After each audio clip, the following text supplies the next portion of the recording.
크리스마스를 앞두고 온 세상이 크리스마스 분위기에 특별히 이제 카드를 보내죠. 여러분 크리스마스 카드를 사러 가시면은 요즘 크리스마스의 의미가 있는 카드가 사실은 더 드뭅니다. 홀리데이 시즌이라 이 크리스마스 의미를 희석시키고 없어지는 분위기예요. 이럴 때일수록 하나님의 자녀된 그리스도인 된 우리 하나님의 백성들은 성탄절의 의미를 제대로 알고 더 잘 지킬 뿐 아니라 크리스마스의 그 축복을 더 누려야 할 것입니다. 믿으시면 아멘. 자, 성탄절의 주인공은 누구예요? 예수님이에요. 쇼핑몰의 백화점의 주인들이 아니고 연인들이 아니고 사람이 아니고 성탄절의 주인공은 예수님의 생신날입니다. 그리고 이것을 가장 기뻐해야 될 사람은 가게 주인들이 아니고 선물 파는 사람들이 아니고 그 은혜를 알고 받고 누리고 있는 성도된 우리들이에요. 우리가 제일 기뻐하고 앞장서야 됩니다. 유럽의 어느 교회당에 성경에 그 훌륭한 인물들 그림이 쫙 있어요. 그 그림이 있는데 그 눈빛이 딱 한 곳을 향해 다 가고 있는데 그 눈빛이 가는 초점을 맞춰서 가보니까 거기에 예수님 그림이 있더라는 거예요. 그게 바른 거예요. 성경의 최고의 유일한 주인공은 예수 그리스도입니다. 이 땅에 흘러가는 많은 일들도 있지만 역사의 유일한 주인공은 예수 그리스도이십니다. 그래서 우리가 언제나 바라봐야 될, 소망을 가져야 될, 우리의 초점을 맞춰야 될 분은 언제나 변함없는 예수 그리스도십니다. 그래서 우리가 부른 찬송, 그분의 이름이 가장 귀하고 가장 아름답고 가장 좋다 이거예요. 찬송가 80장에 자 한번 찬송해 봅시다. 천지에 있는 이름 중 천지에 있는 이름 중 귀하고 높은 이름 나시기 전에 지으신 구주의 이름 예수 주 앞에 내가 엎드려 그 이름 찬송함은 내 귀에 들린 말씀 중 귀하신 이름 예수. 아멘. 자, 오늘 우리가 읽은 내용은 예수님의 족보가 나오고 있는 마태복음의 첫 족보가 나옵니다. 그러니까 아브라함부터 예수님까지의 족보가 나오는데 여러분이 족보는 그냥 족보가 아니에요. 굉장한 은혜로운 의미가 있는 족보예요. 복음이 쫙 흘러가는 족보예요. 자, 우리가 이 족보, 여러분 족보가 있어요, 없어요? 네, 족보 없는 사람이 어디 있어요? 저도 족보가 있어요. 근데 이 족보라는 게 뿌리를 알게 해주잖아요. 뿌리를 알 때에 과거, 현재를 알고 미래를 전망하게 되죠. 자, 이 미국의 알렉스 헤일리라는 흑인 작가가 미국에 사는 흑인들을 보니까 너무 자존심도 없고 주체성도 없는 걸 보고 안타까워하면서 자기가 어린 시절 외할머니로부터 들었던 그 단편적인 것들만 가지고는 안 되겠다 싶어서 40년 동안을 미국에 온 흑인들을 역사를 살폈습니다. 그래서 자기 9대 조상 쿤타 킨테 아프리카에서 잡혀와 가지고 어떻게 생활했는지를 살피면서 자기들의 가문과 흑인들의 역사가 많이 왜곡되고 잘못된 것을 바로잡고 싶어 해서 나온 그 작품이 뭐예요? 루트, 뿌리라는 작품. 이게 소설만이 아니라 영화로도 유명한 영화죠. 하나님이 인간을 얼마나 존귀하게 여기신가를 찾고자 했던 거예요.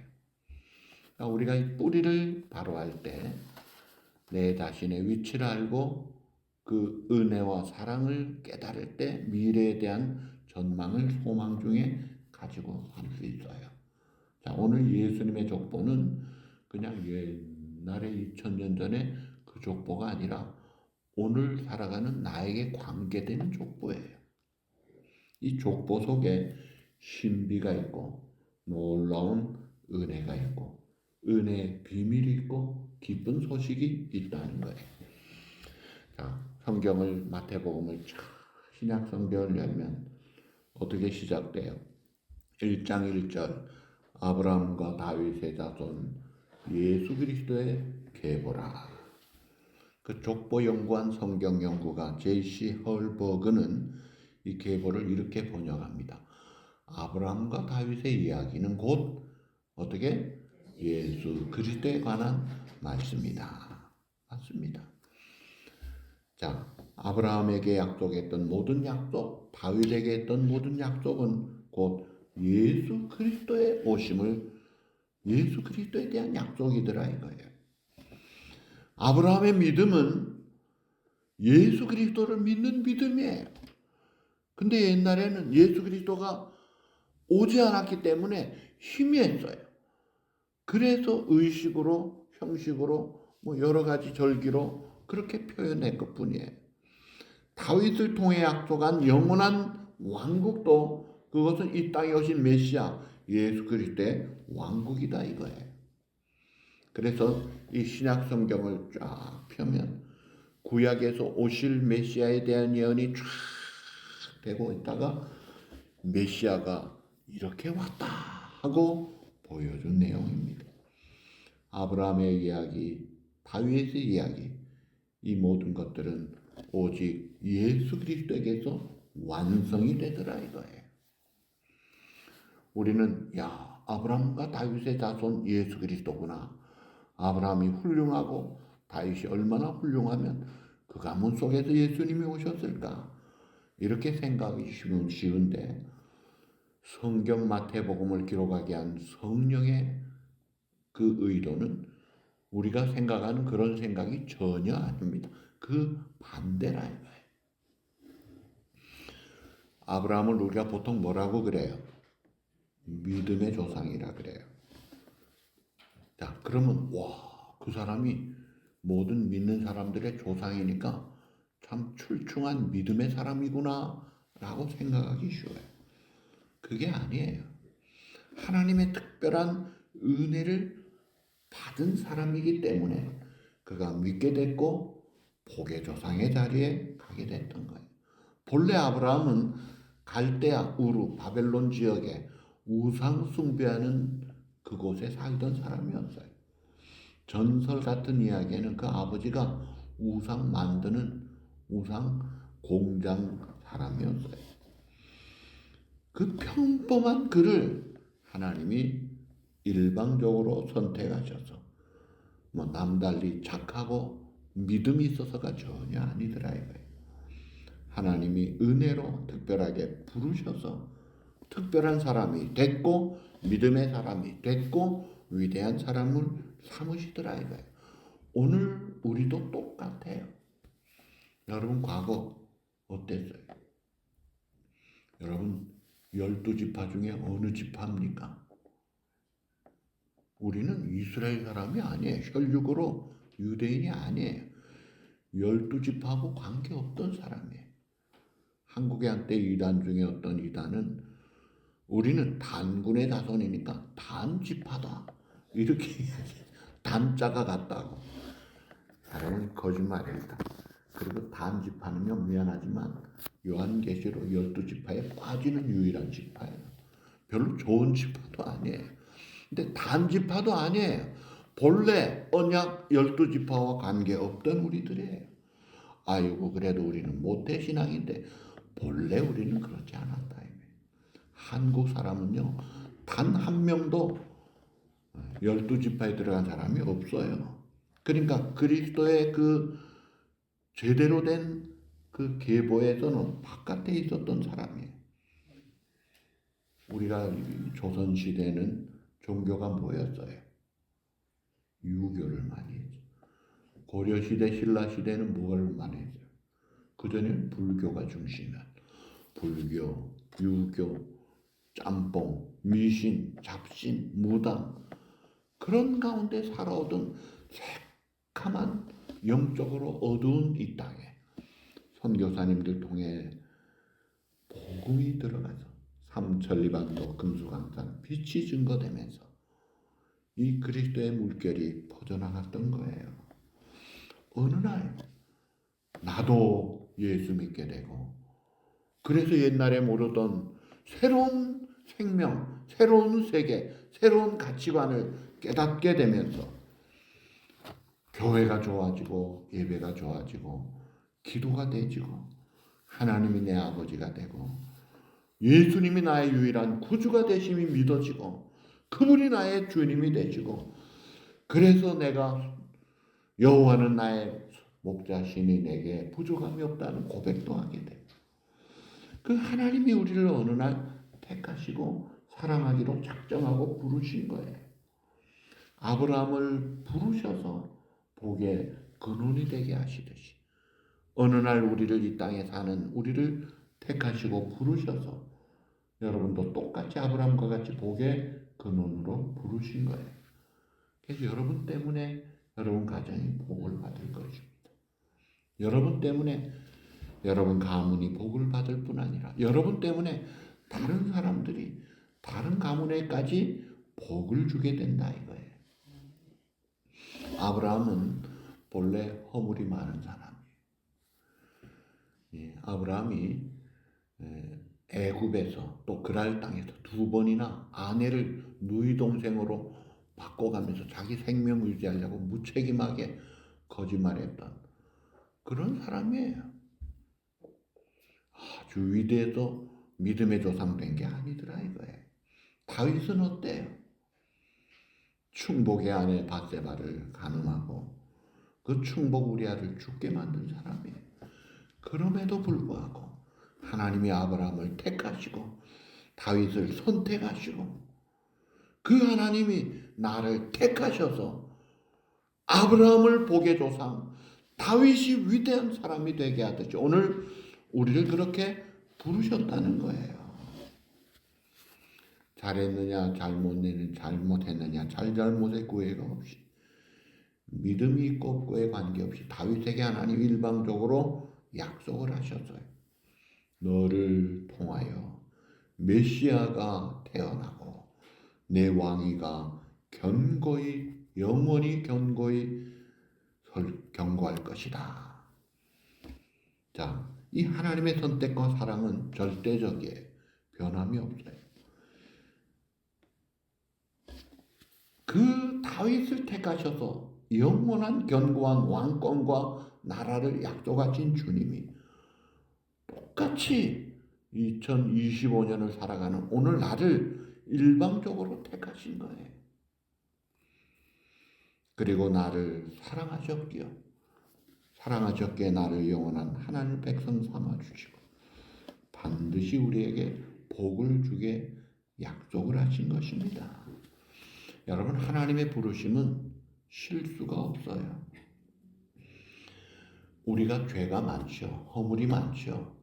그러나 우리의 허물과 죄보다 하나님의 사랑이 하나님의 은혜가 훨씬 큽니다. 그거로 덮어버리셨다 이거예요. 아브라함과 다윗에게 있었던 수많은 유혹과 실수 중에서도 그럼에도 불구하고 하나님은 약속대로 그 아브라함 가게에서 다윗의 가보에서 메시아를 태어나게 하셨다 이거예요. 그러니까 오늘 우리의 약점과 우리의 허물에도 불구하고 우리를 택하신 하나님의 약속은 반드시 이루어지게 되어 있습니다. 여러분을 택하셨다면 여러분을 통해 놀라운 일을 하나님이 계획하시고 부르신 거예요. 그래서 마태복음 1장 1절 아브라함과 다윗의 자손 예수 그리스도의 계보라.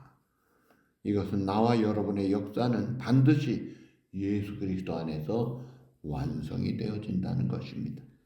이것이 하나님의 약속이라는 거예요. 그러니까 이 하나님이 우리를 부르시고 사랑하신 그 은혜는 내가 무엇을 잘했기 때문에 이것도 착하고 이것도 잘했기 때문에 부른 것이 아니에요. 뭐 때문에 영어로 because 사랑이 아니에요.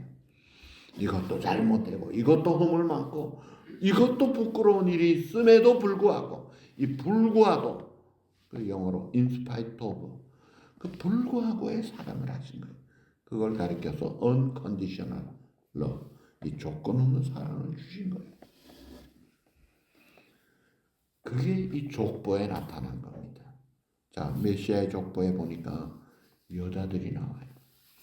유대인들 그 당시의 문화로 여자들이 족보에 올라가지 않았습니다. 근데 여기 메시아 족보에도 여자들이 나와요. 나오려면 사라, 리브가, 레아 대표적인 족장의 아내들은 이름도 없어요. 누가 나와요? 다말, 라하, 룻, 우리아의 아내. 이 라합이나 룻은 이방 여자예요. 또 여기 있는 사람들이 참 다 부끄러운 분들 아니에요. 수치스러운 죄를 지었는데 왜 살아라고 리브라라고 좀 하지 왜 이 부끄러운 여인을 일부러 족보에 올렸느냐? 의도적이에요. 왜 그랬을까요? 어떤 과거의 죄악도 예수 그리스도 안에서는 다 용서받고 회복된다는 거예요. 다말이, 라합이, 룻이, 밧세바가 상처가 있고 부끄러움이 있었지만 메시아의 족보 아래에서는 다 회복이 되더라는 거예요. 하기야 룻은요 모압 여인일 뿐이지 얼마나 귀합니까? 얼마나 효부입니까? 그분 참 효부는 죄를 부끄러워할 분은 전혀 아니에요. Anyway, 여러분이 메시아의 족보에 보면요, 야 놀랍구나. 죄인들을 조건 없이 부르시고 용서하실 뿐 아니라 메시아의 계보에 떡하니 이름도 못 올릴 유대 족보에 이름을 쫙 올려놓더라 이거예요. 이게 하나님이 하시는 일이에요.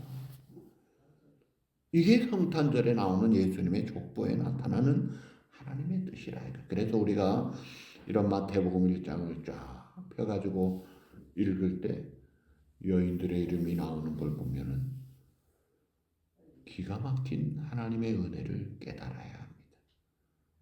이 족보가 재미없는 밍밍한 족보가 아닙니다. 눈물이 있고 감사가 있고 감동이 있고 야 어떻게 이렇게 우리를 사랑하실까?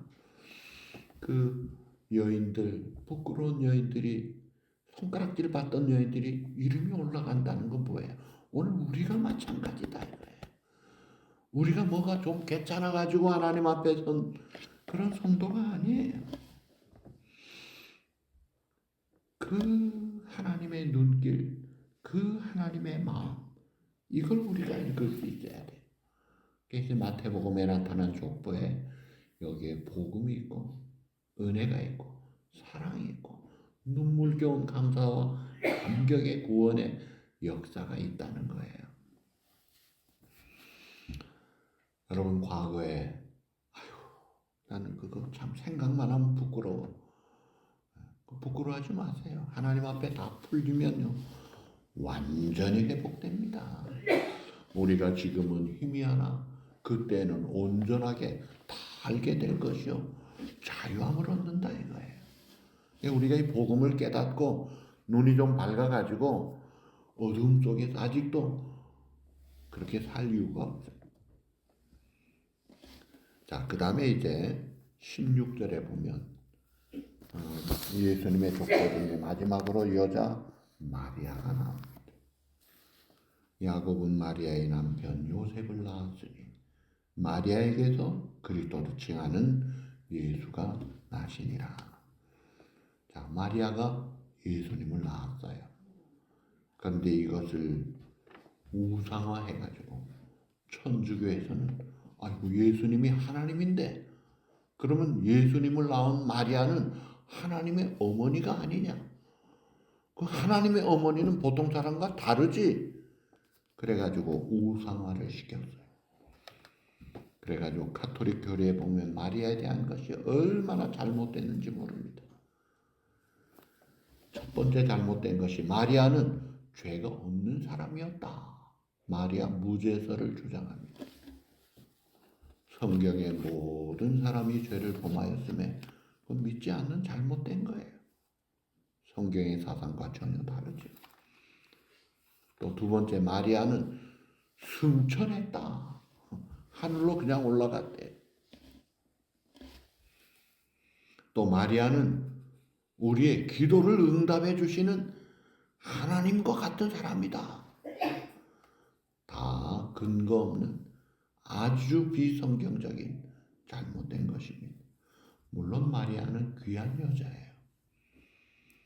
처녀 마리아가 남자를 알기 전에 가브리엘 천사를 통해 잉태했다는 수태 고지를 받을 때 자기의 생명을 걸고, 처녀가 애 낳으면요 돌 맞아 죽는 시절에 생명 바쳐 하나님 앞에 육체를 드리죠. 주의 뜻대로 말씀대로 이루어지리다. 귀해요. 놀라워요. 헌신적이에요. 그런데 이 가브리엘 천사가 은혜를 받은 자여 평강이 함께 있을지어다. 천사가 축복합니다. 무슨 말이에요? 마리아는 하나님이 아니에요. 천사에게서도 은혜와 평강의 복을 받아야 될 약한 인간이다 이거예요. 그러니까 이 마리아는 지극히 평범한 죄인 중에 한 여인일 뿐이에요. 그런데 말씀에 자신을 드림으로 예수님을 잉태하고 이제 낳기까지 한 귀한 여자이죠. 절대로 마리아를 우상화하면 돼요, 안 돼요? 절대로 안 됩니다. 마리아를 우상화하는 것은 오히려 마리아를 욕되게 하는 거예요. 그건 아닙니다. 마리아는 우리의 경배 대상이 아니에요. 기도 응답해 주는 분이 아니에요. 그도 하나님 앞에서 보잘것없는 죄인된 인간의 모습으로 하나님을 경배해야 될 대상이에요. 경배해야 될 분이에요. 그리고 그도 하나님 앞에 엎드려 기도해야 될 자이지 중간에서 기도 응답해 주는 하나님 비슷한 그런 사람이 전혀 아니다 이거예요. 마리아에게도 구세주가 필요했듯이 오늘 우리도 마찬가지예요. 우리도 구세주가 필요하고 모든 사람에게 구세주가 필요하듯이 마리아도 마찬가지예요. 그러나 그가 특별히 하나님의 참 스페셜 이 특별한 은혜를 입었고 하나님의 선택을 받아 쓰임 받았기 때문에 귀한 분인 것은 맞습니다. 그래서 마리아는 참 귀하다. 그 정도 아름다운 존재라고 끝나야지 이게 기도 대상, 경배 대상이 되는 순간 이게 잘못되는 것입니다. 성탄절의 중요한 메시지는 마리아의 위대함을 찾는 것이 결코 아닙니다. 오직 예수님만이 드러나는 성탄절. 이게 진짜, 이게 정답이다 이거예요. 오직 예수님만이 경배 받으시는 크리스마스가 돼야 됩니다. 이 크리스마스라는 게 뭐예요? 크리스는 그리스도를 말하고 마스는 예배, 경배를 말해요. 크리스마스 이퀄 그리스도를 경배하는 날이다 이거예요. 그런데 믿지 않는 사람들이 그리스도를 경배하기 싫으니까 홀리데이로 바꾸려고 하는 겁니다. 우리는 크리스마스를 크리스마스답게 그리스도께 경배하고 찬양하고 감사하고 그 주님의 은혜와 사랑을 아는 자답게 기뻐하고 즐거워해야 하는 것입니다. 예수 그리스도 앞에서 이 땅에서 어느 누구도 높아질 수 없고 그 무엇도 높아질 수 없는 것입니다. 오직 예수 그리스도 뿐이다 이거예요. 그 다음에 17절에 보시면 그런즉 모든 대수가 아브라함부터 다윗까지 14대요. 다윗부터 바벨론으로 사로잡혀갈 때까지 14대요. 바벨론으로 사로잡혀간 후부터 그리스도까지 14대더라. 14으로 이렇게 구별을 했는데 자, 아브라함부터 족장까지 방황하는 삶이었습니다. 모세로부터 또 그 다음에는 또 다윗 때로부터 바벨론으로 사로잡혀갈 때까지 이스라엘 역사가 어땠어요? 좋은 때보다 아주 안 좋은 때가 훨씬 더 많았어요. 그 다음에는 또 포로 역사예요. 그러니까 이스라엘의 역사가 아름답고 귀하고 거룩하고 깨끗한 그런 역사가 아닙니다. 불순종과 분열과 죄악으로 포로 생활하고 벌받던 그런 역사의 현장에 때가 참에 예수 그리스도가 이 땅에 오신 것입니다. 유대인들이 그래도 잘난 민족이라서 오셨습니까? 전혀 그렇지가 않습니다. 하도 약하고 못난 민족이라 그를 통해 일부러 오신 거예요. 하나님이 만약 잘난 민족을 택해서 오신다고 하면 유대인들을 통해 오신 게 아니라 그 당시에 세계를 제패하는 로마의 왕 중에 누가 왔어야죠. 전혀 그렇지가 않은 것입니다. 멸시받던 유대인 그들을 택하시고 오시듯이 멸시받던 그 유대인 민족과 똑같은 게 오늘 우리 모습이에요. 하나님 앞에 야, 너 참 좋구나, 감동이다 하는 우리가 아니더라 이거예요. 하나님 앞에 구원받을 조건이 없는 그런 나를 일방적으로 선택하시고 너는 내 자녀다. 내가 너와 영원히 함께하마. 이게 이스라엘 족보에 나타나는 역사다 이거예요. 그래서 여기에 나타나는 그 어두움의 그 역사가 바로 나의 역사인데 예수님 때문에 반전이 되는 것입니다. 회복이 되고 영광과 축복의 역사, 승리와 영생의 역사, 빛나는 역사로 바뀌어지더라 이거예요. 예수님이 오심으로 가능한 것이죠. 미국 인디애나주 시골 학교에 14살 된 이 브라운이라는 학생이 뇌 종양으로 입원을 해서 키모테라피를 받았어요. 키모테라피 많이 받으면 어떻게 돼요? 머리카락이 다 빠져요. 근데 이제 내일이면 브라운이 학교 오는 날이 됐어요. 그러니까 선생님이 애들에게 주의를 줍니다. 내일 브라운이 퇴원을 하고 학교에 온단다. 그런데 머리가 다 빠져서 부끄럽게 생각할지도 모르겠다. 너희는 놀리지 말고 잘 위로해주면 좋겠다. 머리가 빠지면 부끄럽잖아요, 남자가. 근데 그 다음날 브라운이 왔어요. 근데 모아보니까 반 아이들이 다 같이 머리 다 깎은 거예요. 그래가지고 브라운을 데려온 엄마도 울고 브라운도 울고 친구도 울고 선생님도 울고 다 같이 울었다는 이야기예요. 감동이죠. 참 분위기가 얼마나 따뜻해요. 꼭 같습니다.